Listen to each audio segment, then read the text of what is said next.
Yesterday we talked about how to solve equations. Today we're going to talk about how to solve exponential equations. So yesterday was linear, today's exponential. Before we begin how to solve an exponential equation, we need to remember some basic rules that go along with exponents. So first, let's define an exponent. Remember, our capital A here is going to be our coefficient, the number that we multiply our problem by. X will be the base.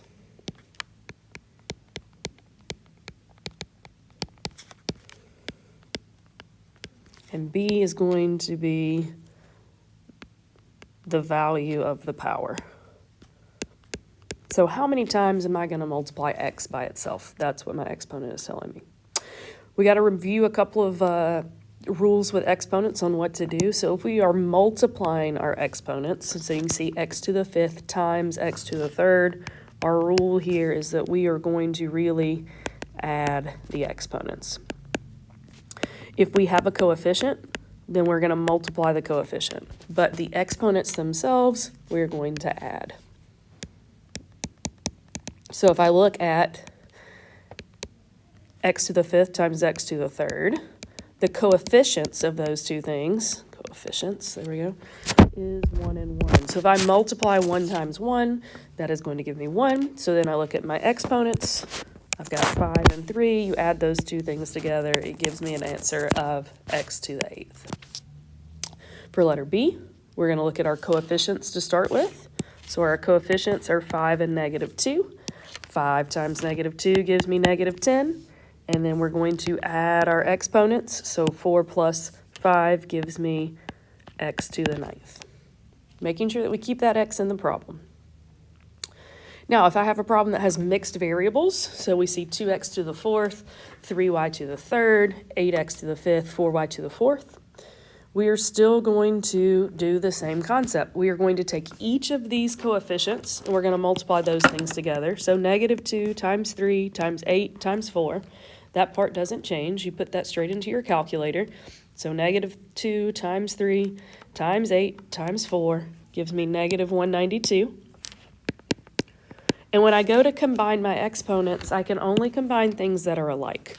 So I've got x to the 4th and x to the 5th. I can add those two things to give me x to the 9th.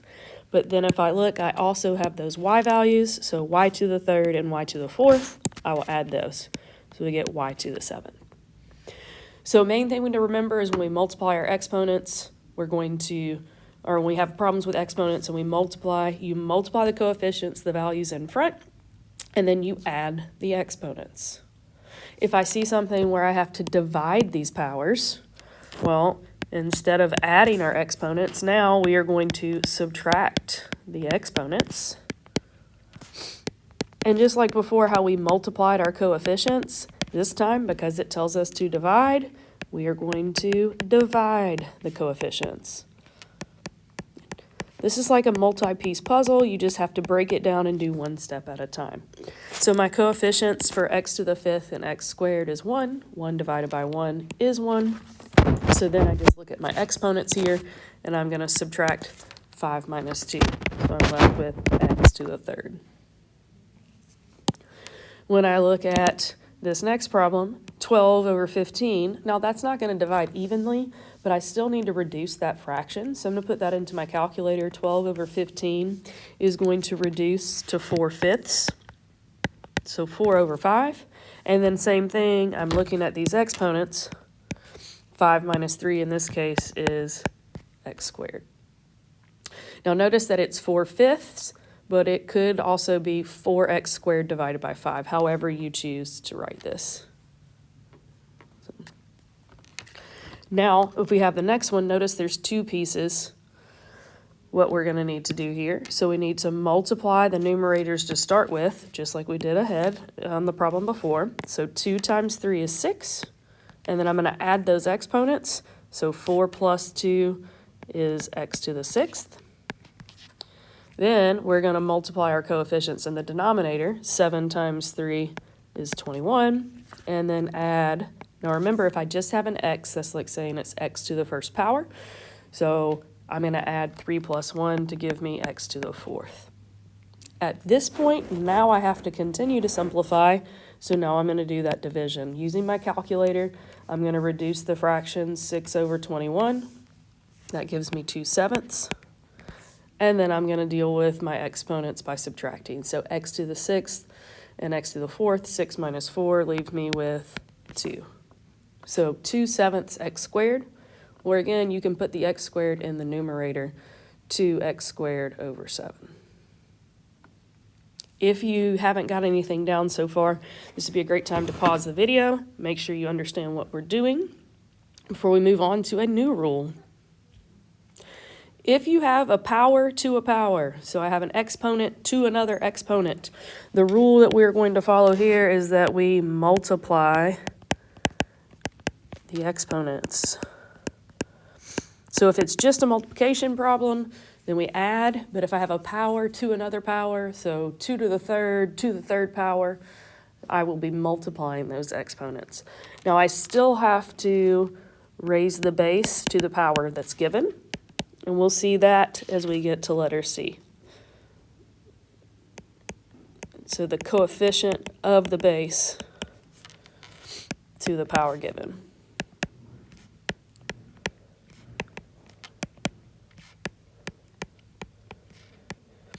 If my coefficient is 1, for instance, 1x to the 4th, I don't have to worry about that. 1 to the 5th is still going to be 1. So then I just multiply my exponents. 4 times 5 gives me x to the 20th.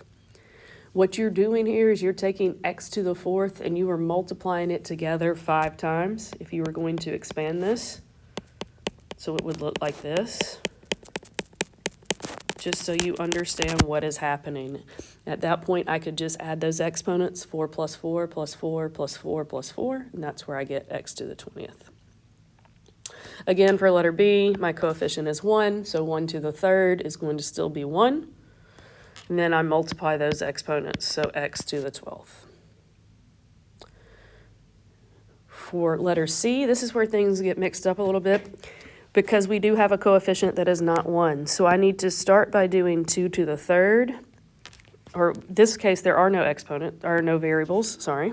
So I'm taking 2 to the 4th power, and then I'm going to raise it to the 3rd. Again, you could multiply these exponents again to give me 2 to the 12th, and you put that into your calculator. Or you could type this entire thing straight into your calculator because there are no variables. Remember, if you try and put an x into the calculator, it's going to store it as a 0, which is not what we want. So you can just take parentheses to the 4th, close your parentheses, and then raise that also to the 3rd power, and get the same thing as if you were to do 2 to the 12th power. So 4,096. Okay.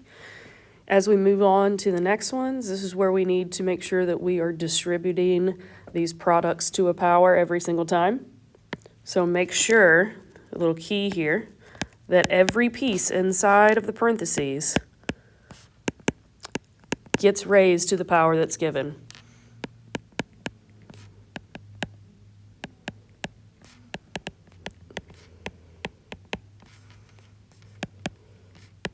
So we're going to break this down step by step as we go through this first one. So we have 3x squared y to the 4th squared. So we're going to start by doing 3 squared. Then we're going to have x squared squared. Then we're going to have y to the 4th squared. So really what we're doing is we're taking the power and we're just distributing it into the problem. And then we just follow our continue to follow the rules that we've already stated. 3 squared is 9. Then I'm going to multiply the exponents for the next one, so that gives me x to the 4th, and multiply the powers on y, which will give me y to the 8th. And that is how we will get the product to a power. For the next one, I'm squaring everything again, so I'll have 5 squared, then x squared squared, and y squared squared. So we're still multiplying, we're just changing the way this looks so that we can easily find our answer. 5 squared is 25. Then I'm going to multiply my exponents, x to the 4th, y to the 4th. making sure that you have taken care of every piece here. Now this has multiple pieces for part C, so we're just going to make sure that we break down each piece and then continue to simplify as we go through the problems. So we're going to start by doing 3 squared, x squared squared, y to the 4th squared. And then we're going to multiply that by the second set of parentheses over here. So 2 squared, x to the 3rd squared, y to the 3rd squared. And then we're just going to break it down into each little step. 3 squared is 9, x squared squared. We multiply our exponents, gives me x to the 4th. Y to the 4th squared. We multiply those, gives me y to the 8th. Okay. And then I'm going to look at the other side. So 2 squared is 4. X to the 3rd squared, we multiply those exponents there, so x to the 6th. And then y to the 3rd squared gives me y to the 6th. Now if we look, it goes back to the multiplying expressions like we had at the very beginning. So at this point, I'm going to multiply my 9 times 4, which is where I get 36. And because I'm multiplying again, I'm going to add these exponents. So 4 plus 6 gives me x to the 10th. And then 8 plus 6 gives me y to the 14th. So not super difficult, but there are lots of steps that you have to be careful to make sure that you get the correct answer. Okay. For the next piece, when we have a quotient to a power, again, we have to make sure that every piece inside of our parentheses gets the power. So that just means that I'm going to break this first one down into x to the 6th over y to the 6th. Now, we've talked about when we had quotients of exponents earlier when we were dividing up here that we subtracted. But remember, you can only subtract if our variables are the same. So in this case, this is as simple as it's going to get. As we look at the next one, we're going to break this down into smaller pieces. We do 2 squared times x squared squared divided by 3 squared times y to the 3rd squared. So as we break down this, 2 squared gives me 4, and then x to the 4th, because I'm just multiplying those exponents. 3 squared is 9. And if you're having trouble with these, remember you can just put this into your calculator. And then we're going to multiply the exponents for the next one. 3 times 2 is 6. If I could simplify 4 over 9, I would need to do that. But that is as simple as it gets. So that would be my final answer. Again, for the last one, we're breaking it down into pieces. Now be careful. We're going to put this -2 inside parentheses. We haven't been doing that with the other numbers. But if we don't put it inside parentheses, our calculator is going to say -1 times 2 to the 4th and give us a wrong answer.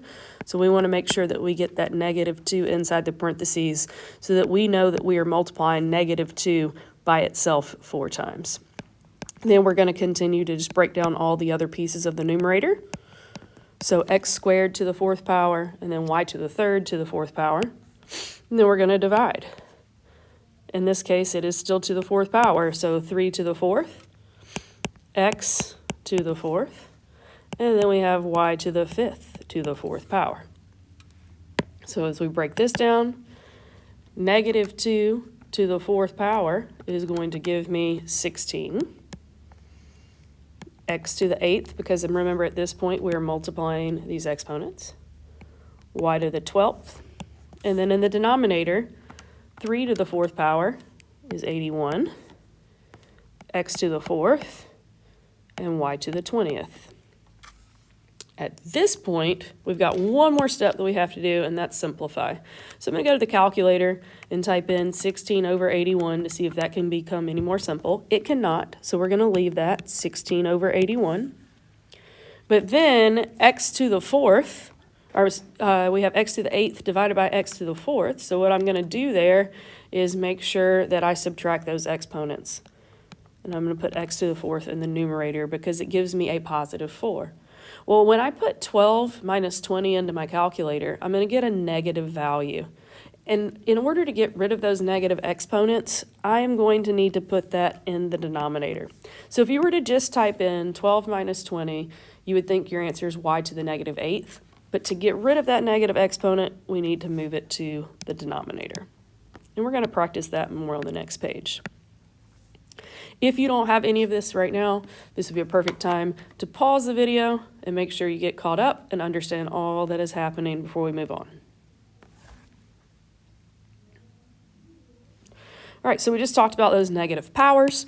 Well, for a negative power, we're still seeing division, so that means I'm going to subtract. If I were to subtract 2 minus 3, I get x to the negative first. But we don't want a negative exponent, so the way that we get rid of negative exponents is you move it to the denominator. So it was in the numerator. To get rid of that, it moves to the denominator. And typically we don't say x to the first, so our final answer, simplified, would just be 1 over x. So our rule for this one, if you have a negative exponent,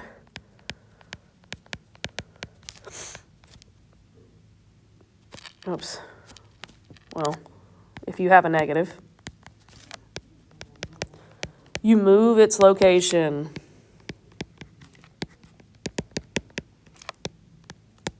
Now, I'm not going to say that it's always going to be in the numerator that it's negative and we have to move to the denominator, because it can be negative in the denominator and then we need to move it to the numerator to make it positive. Okay, so we see division for this next one. 4 over 10, I can reduce that. So 4 over 10 is going to be 2 over 5. That's the first thing we need to do. And then when we do 3 minus 6, we get y to the negative third. But again, we don't want that negative exponent. It's in the numerator. So how do you make that negative exponent go away? You send it to the denominator. So y to the third would be in the denominator with 5. Same thing's going to happen with 10. We're going to start by reducing our fraction. So 10 over 35, you can either do that in your head, you can put it in your calculator. That's going to reduce to 2/7. When I do x minus 4, I get, or 1 minus 4, I get negative 3, because remember this is dividing, so I'm subtracting my exponents. But then when I do 3 minus negative 2, that gives me y to the 5th. Again, it's dividing, so I have to subtract. So 3 minus negative 2, it gives me a positive 5. So when I get ready to simplify this, I keep my 2/7, but the only thing that needs to move is x to the third needs to move to the denominator, and then y to the 5th will stay in the numerator. Because it was already positive, so there's no need to move it, because it's already what we want in a positive number. Remember, anything to the 0 power, this is where we have to be careful. Any value, whether it's an x, a variable, whether it's a number, but any value to the 0 power is always going to be equal to 1. So if I were looking at this and solving the way we've been doing before, we have 3 minus 3. I'm left with x to the 0. Well, any number to the 0th power is always going to equal 1. You can put 4,976,252 to the 0th power in your calculator, and you're going to get the same answer as x to the 0th power, and that's going to be 1. So we have to be careful when we have these multi-step problems. You see that it's a power to a power. So we have x to the third to the 4th power. So if we're going to break this down the way we've been solving it before, it's going to look like this. And again, it's easier to make sure that you're doing step by step on these. 3 to the 4th, 3x to the third to the 4th power. I multiply those exponents is going to be x squared. We have y to the 4th. That's going to simplify to y to the 4th. Now I've got to go through and subtract these exponents. So 12 minus 3 is going to give me x to the 9th, and then 4 minus 4 gives me y to the 0th power, but remember y to the 0th power is going to be equal to 1. So when we simplify this, we just get x to the 9th, because x to the 9th times 1 is x to the 9th. Okay. I would take a second, I would pause this video, and then make sure that you know what to do. Try the next 3 before you come up and, or the next 6 here. Check your Canvas page as you do this to make sure you get the correct answers for these. We're going to continue to move on. So again, this is a perfect time for you to pause the video, work on these 6 problems, and then check your Canvas page for the correct answers for these 6. Now we're going to look at how to solve an exponential equation. So what we've done so far is just making sure that we remember our exponent rules. We're going to use those exponent rules when we get ready to solve. There's 3 simple steps that you have to do when you're solving an exponential equation. The first step is going to make sure that your bases are the same. So when we look at the problem that's given to us, A and B, they are not the same thing. So we would want to try and create them, make them the same thing as we get ready to solve. We're actually going to skip around just a little bit. Actually, no, we're not. If I were to give you this problem, 3 to the x power is equal to 3 to the 7th. The first thing we need to do is look at these bases. You ask yourself the question, is 3 equal to 3? And if 3 is equal to 3, then we can go to problem or step 2 in our problem, which means I'm only looking at the exponents, and I set those exponents equal to each other. So I'd take x, set it equal to 7. And then if I had to solve, I would solve. In this case, it's already solved, so we have x equals 7. Now, as we start looking at these examples, none of them have the exact same base, so we have to try and make these things the same. So I'm always going to use the smaller number. So for instance, I have 4, 3v to the 3rd equals 64. Instead of trying to make 4 into 64, I'm going to try and break down 64. So we go to our calculator, and you just want to take 4, and you want to start typing in exponents to see if they're the same. If you know this, perfect. If you don't, it's trial and error. So 4 to the 1st equals 4. 4 to the 2nd equals 16. 4 to the 3rd power equals 64. That's what we want to change this into. Because 4 to the 3rd equals 64, that's just like changing a $5 bill for 5 ones. Everything is staying equivalent to each other. We're just trying to change the way it looks. So we have 4, 3v to the 3rd, or 3v minus 3, and now we're going to change 64 into 4 to the 3rd. The reason we do this is because now 4 is equal to 4, and I can just take my exponents, set them equal to each other. So 3v minus 3 will equal 3, and then do what we did yesterday and solve for v. So we're going to add 3 to each side, where we have 3v is equal to 6, and then we're going to divide each side by 3, so v is equal to 2. If something doesn't make sense here, make sure you hit pause, rewind the video, watch what's happening. Now I have a problem when I get to the next one. We have 27 and 9. 9 is a smaller number, but 9 squared is 81. So it's not going to help me to try and change the 27 into a 9. Instead, we're going to break it down even more, and we're going to use a base of 3. So go to your calculator. 3 to the 2nd is 9. We can go ahead and change this to 3 to the 2nd to the p power. All right. Whoop, that's a big P. That's not what we needed. And then 27 is 3 to the 3rd, and then we're going to do p minus 2. So we're just changing the way this looks so that we can get rid of our bases. So at this point, because 27 is 3 to the 3rd, I just put the exponent that it had in my parentheses. And then because 9 is 3 squared, I could put that p in parentheses to make it equivalent there. We ask ourselves, are the bases the same? Well, yes, 3 is equal to 3. So now we're just going to set these two things equal to each other. So we have 3 parentheses p minus 2 is equal to 2p. Well, anytime we see a parentheses, we need to distribute. So 3p minus 6 is equal to 2p. And in this case, again, we're still solving for p, but I need to move the 3p. We learned that yesterday. So I get negative 6 is equal to negative p, and then we're going to divide each side by negative 1. So p will be equal to 6. That is one of the more difficult problems that we will be doing. So you have to change both bases.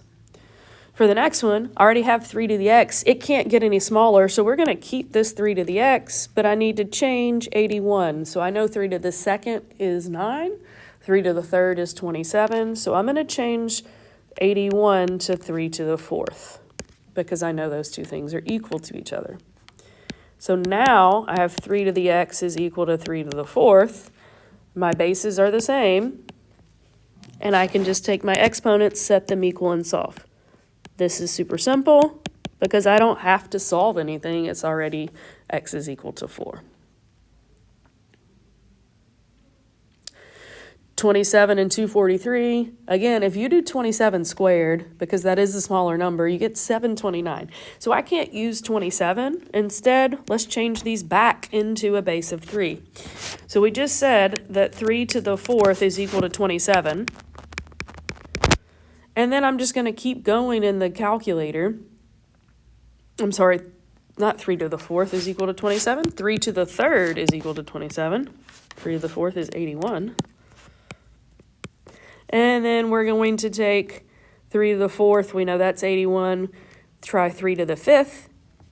And that is where we get 243. So I'm going to change 243 to 3 to the fifth. And then we have r minus 2. Ask yourself, are the bases the same? Yes, they are. So we take our exponents, set them equal to each other. And again, use those parentheses, please. We have 3r plus 1 is equal to 5r minus 2.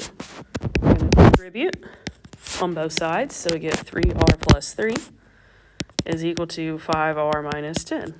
And now we're just going to solve like we've been doing before. So we're going to add 10 to each side, try and keep things positive. So 3r plus 13 is equal to 5r. Subtract 3r from each side.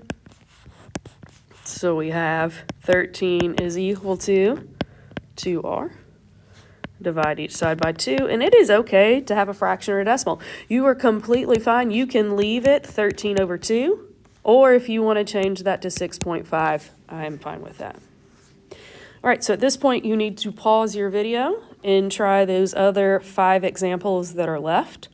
You'll need to go back to your Canvas page and check those answers as you move forward. When we go back to practicing these word problems, we've done these before.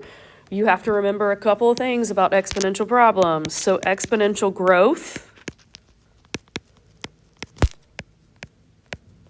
Remember, we write that as y is equal to a times 1 plus our rate to the x power. So whatever rate we have as a percent, we need to change that to a decimal.